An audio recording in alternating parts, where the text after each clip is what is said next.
اعوذ باللہ من الشیطان الرجیم بسم اللہ الرحمن الرحیم۔ عزیزان من، آج 20 اپریل 1984 کی یہ تقریب جس نادرہ روزگار ہستی کی یاد میں منعقد کی گئی ہے، اس کا نام ہمارے محسنین ملت کی فہرست میں سر عنوان آتا ہے، اس لیے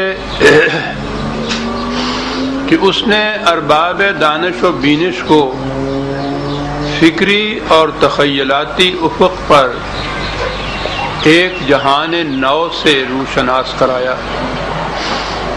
اسلامیہ نے ہند و پاک کو اس الوہیاتی حقیقت سے متعارف کرایا کہ اسلام مذہب نہیں، دین ہے جس کا احیاء اور قیام اپنی آزاد مملکت ہی میں ممکن ہے، اور پھر اس آزاد مملکت کے اساسی خط و خال متعین کر کے اس کے حصول کی راہیں متعین کی۔ آج اگر ہمارا شمار دنیا کی آزاد قوموں میں ہوتا ہے تو یہ بنیادی طور پر اسی کی نگاہ دور رس اور حقیقت شناس کا تصدق ہے، اور اگر اس خطہ زمین میں کبھی صحیح اسلامی مملکت کا قیام عمل میں آیا تو وہ بھی اسی قرآنی مفکر کے تصورات کی رہین منت ہوگی۔ خدا رحمت کو نہ دیں عاشقان پاک کی نظرات۔ علامہ اقبال کا تعارف بالعموم ایک شاعر کی حیثیت سے ہوتا ہے،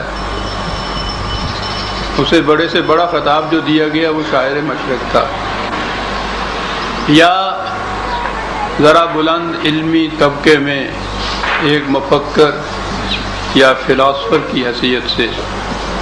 ٹھیک ہے، شاعر بھی تھے، فلاسفر بھی، لیکن وہ اسے جانتے تھے کہ شاعر ہوں یا فلاسفر، وہ اپنے افکار کی دنیا میں غرق رہتے ہیں، انسان کی عملی زندگی سے اور اس زندگی کے مسائل سے انہیں کوئی سروکار نہیں ہوتا۔ شاعر کے متعلق تو انہوں نے یہ کہہ دیا کہ افکار میں سرمست، نہ خوابیدہ نہ بیدار، اور مفکر اور فلاسفر کو یہ تنبیہ کی کہ اگر نہ سیل ہوں تجھ پر زمین کے ہنگامے، بری ہے مستی اندیشہ ہائے افلاکی۔ اس کی توجہ زمین کے ہنگاموں پر تھی، اور چونکہ ہماری قوم صدیوں سے جذباتی واقع ہوئی ہے، زمین کے ہنگاموں سے اس کو سروکار نہیں رہا۔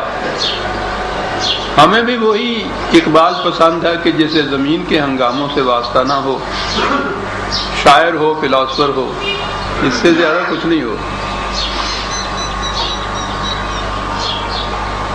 اقبال کی فکر کا سرچشمہ خدا کی کتاب تھی، اور خدا کی کتاب کی کیفیت یہ ہے کہ وہ آتنا فی الدنیا حسنۃً پہلے کہتا ہے، وفی الآخرۃ حسنۃً اس کے بعد کہتا ہے۔ وہ مومن کے لیے اس دنیا کی خوشگواریاں سب سے پہلے ضمانت دیتا ہے، اور اسی کے تسلسل میں پھر جسے آخرت کی زندگی کہا جاتا ہے اس کی خوشگواریاں اور شادابیاں بھی گناتا ہے۔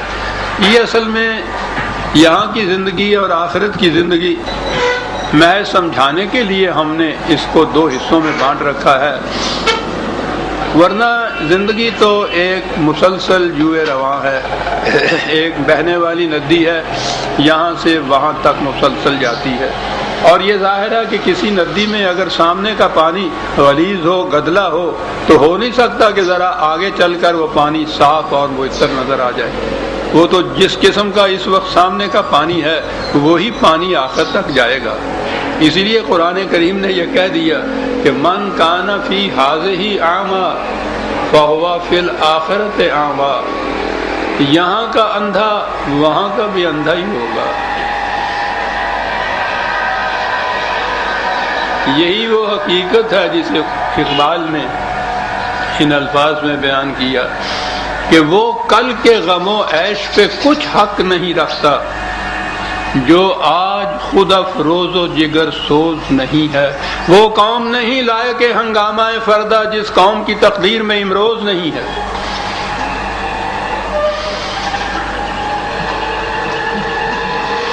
وہ قوم کی امروز کی تقدیر کو سنوارنے کی فکر کرتا تھا۔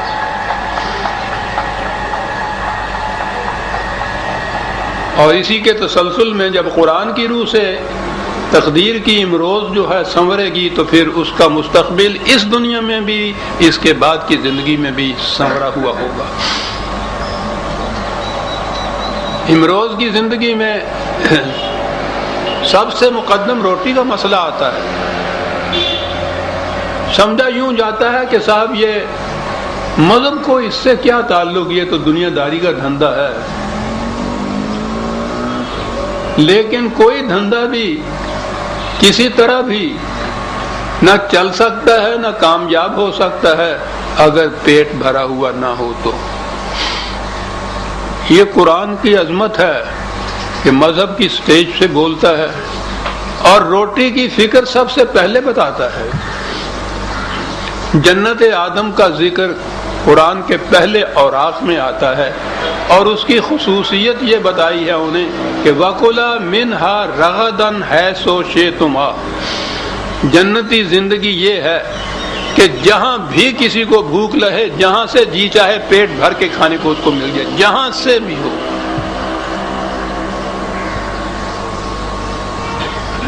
یہ کیفیت ہے جنت کی زندگی کی۔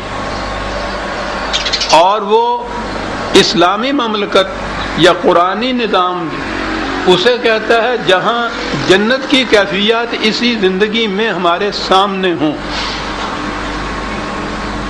اسلامی نظام یا اسلامی زندگی کے اندر، اسلامی مملکت کے اندر یہ جو کیفیت ہے کہ ہر بھوکے کو جہاں وہ ہے پیٹ بھر کر اس کی منشا کے مطابق وہ مل جائے گا، اور وہ کسی کا رہین منت نہیں ہوگا، کسی کا محتاج نہیں ہوگا، کوئی اس پر احسان نہیں رکھے گا۔ وہ حق للسائل والمحروم، بطور حق کے یہ چیز اس کو میسر آئے گی۔ اور اسلامی مملکت کی زندگی کا فریضہ یہ ہے کہ وہ تمام افراد معاشرہ کی روٹی کی ذمہ داری اپنے اوپر لے۔ یہ اہمیت ہے قرآن کی روح سے روٹی کے مسئلے کی۔ یہ تو ہوا جنت کی زندگی۔ حضرت ابراہیم علیہ السلام نے جب کعبہ کو تعمیر کیا،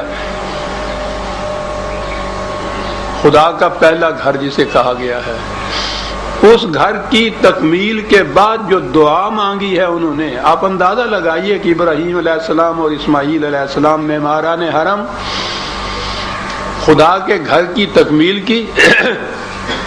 اس تکمیل کے بعد آپ سوچ سکتے ہیں کہ جو دعا ہوگی وہ کتنی مقدس، کتنی برتر، کتنی بلند، کتنی اعلیٰ تعلیم وہ دعا ہوگی۔ اور وہ دعا یہ تھی کہ وارزق اہلہ من الثمرات، اے مولا میں نے اپنے گھر کی اولاد میں سے یہاں بسا دیا ہے، ان کو وادی غیر ذی زرع ہے، ایسا انتظام کیجئے کہ ان کو ہر طرح سے روٹی ملتی رہے یہاں۔ یہ دعا کی جا رہی ہے۔ اور اس کے بعد پھر تشریح کی جا رہی ہے اس جنت کی زندگی کی، یہ کہہ کر کہ یاد رکھیے انا لکا اللہ تجوع فیہا ولا تعرا وانا کا لا تظمأ فیہا ولا تضحا۔ اس میں کہا کہ آدم تمہیں اس زندگی کے اندر نہ بھوک اور پیاس کے متعلق کوئی پریشانی ہوگی، نہ لباس اور مکان کے متعلق کچھ تردد کرنا پڑے گا۔ یہ سب کچھ مہیا کرنا ہمارے ذمے ہے، یعنی جو خدا کے نام پر جو مملکت